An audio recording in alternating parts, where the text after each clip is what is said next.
Hello and welcome to Queeritus. I am Caspian, and this is our new series, Let's Talk About.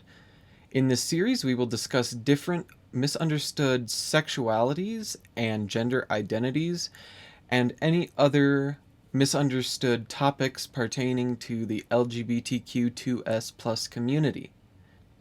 In this episode, we are going to be talking about asexuality as well as a few of its sub-identities. This is just a disclaimer that this is our own experiences and our knowledge from researching topics within these sexualities and any other sexualities or gender identities or anything else we are going to cover in this series. Everyone's experiences may differ. There isn't a checkbox where you have 5 things that you have to fit into to be within that sexuality, gender, whatever it is. You can, obviously interpret these your own way, and whatever you feel the most comfortable identifying as is completely valid, and you don't have to explain yourself to anyone. So, for a full list of topics, we're going to be talking about asexuality, gray asexuality, demisexual. We're also going to quickly touch base on the difference between romantic and sexual attraction, and then that's it. Did you know there's a difference between romantic and sexual attraction? Romantic attraction means that you want romantic contact and interaction, which can include spending quality time with someone, cooking together, going on dates, and more. In difference, sexual attraction means having the desire for sexual contact or showing sexual interest in another person. The important thing here, they are not the same, and they can happen simultaneously or individually. One can be romantically attracted to someone and not be sexually attracted, and vice versa. It is important to distinguish these beforehand, as many, not all, asexual people may feel romantic attraction and want a romantic relationship. What is asexuality? Asexuality is when someone doesn't experience any or experiences very low sexual attraction to others. Asexual can be used as an umbrella term for identities on the asexual spectrum, such as gray ace. Some common misconceptions about asexuality are that asexual people have no sex drive and don't have sex. While this might be true in some cases, it's not necessarily true. Some asexual people still have both, one or the other, or only sometimes have one or the other or both. Asexuality means there is no sexual attraction, not the desire or drive to have sex.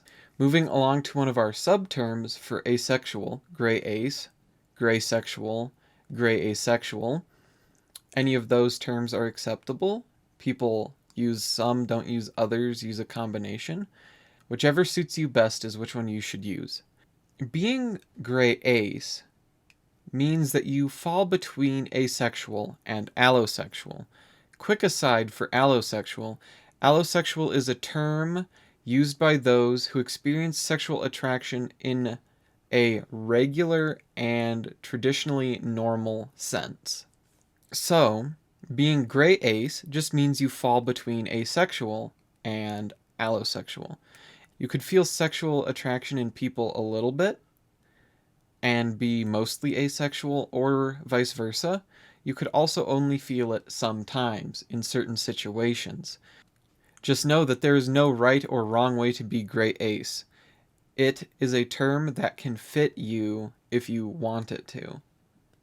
I myself am gray ace, and I experience very little sexual attraction to others. It can vary depending on certain moods or what's going on, but generally it's little to none. That's my personal experience with being gray ace. Romance is where it's at. Sexual attraction is not. This brings us into our third term.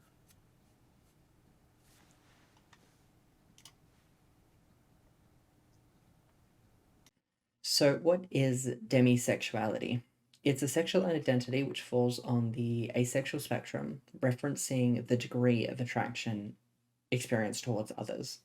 Demisexuality is where a person experiences being asexual until they form a deep bond or connection to that person or any person. Then the point of sexual attraction extends only to that person. Developing this bond does not guarantee sexual attraction, but it does need to be there to even consider it. And the desire for sexual attraction is often less intense.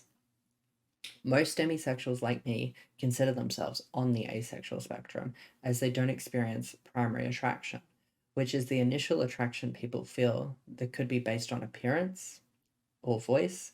The attraction to a person develops once they have that bond with someone. Personally, I need to make a connection with someone and have them become a close friend of mine before I even feel a shred of sexual attraction towards them, which is why I consider myself on the asexual spectrum, because without this connection, I do not feel sexual attraction. There's another sort of branch of demi, which is the demi-romantic, which is different as it is referring to the romantic attraction, and people who are demi-romantic need to feel the emotional connection with someone before they can feel a romantic connection to them. That brings us to the end of this video. We do have a Discord, which is a nice, free, safe community space for LGBTQ2S plus folks, as well as allies. The link will be in the description as well as our About section. Also, quick aside, Rain wishes she could have been part of this video. She says hi, so hello Rain. We got you in here. I made sure of it. Anyway,